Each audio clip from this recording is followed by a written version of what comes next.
So it is the first day back at the garden since the big snow. You might have heard of the beast from the east, and we're just going to check it out and see what the story is. We are a higher altitude than the city. It's kind of above everything else. Everything seems to be still pretty much frozen up around here. Yeah, we're going to see what happened to the garden with all the snow. Check it out.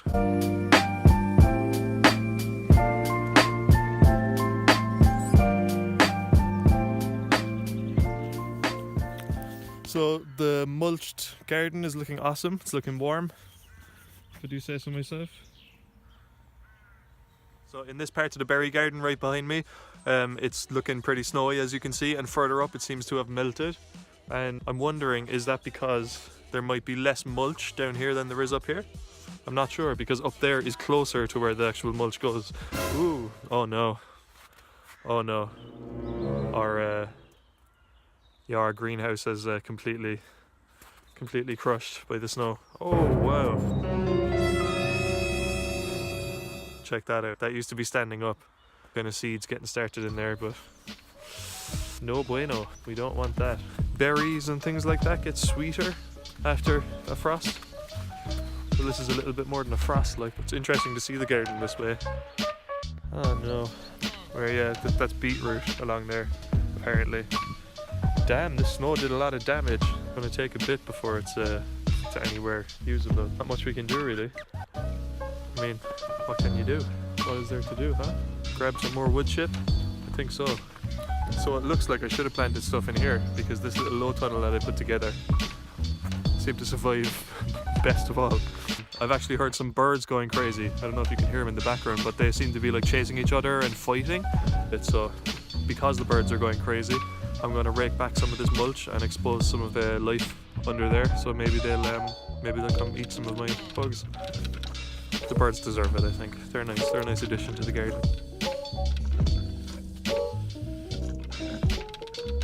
What I am doing right now is starting off a pollinating biodiverse hedgerow. We got a wall, old farm wall, that goes all up and down the garden by getting loads of wood chip and scrap wood and covering the wall in it. So we're going to turn it into a giant compost kind of heap. Once it starts breaking down, we're going to be able to plant flowers into it, and that will make a nice habitat for loads of beneficial insects for the garden. I'm just going to keep building it up and see what happens. It's going to be good. Woo! So as you may or may not know, we have lots of strawberry beds. That's our main kind of crop here in the garden so far. And obviously strawberries only come out at a certain time of the year. And what happens at the other time of the year is that they all die back, and you're left with loads of rotten leaves that you got to take out. Well, you could leave it in as a mulch, I suppose, but so I'm going to take all the strawberry leaves, and seeing as we're trying to build up the amount of organic matter up here in the new bio hedge, or what would it be called? Let me know. What would you call this kind of? It's a hedgerow, so for pollinating insects. So it's like a pollinating hedgerow. But we're going to throw all the strawberry leaves on top of there, just to give it a boost of organic matter, really, because it's only just sticks and grass and kind of stuff. Maybe able to be planted into it eventually.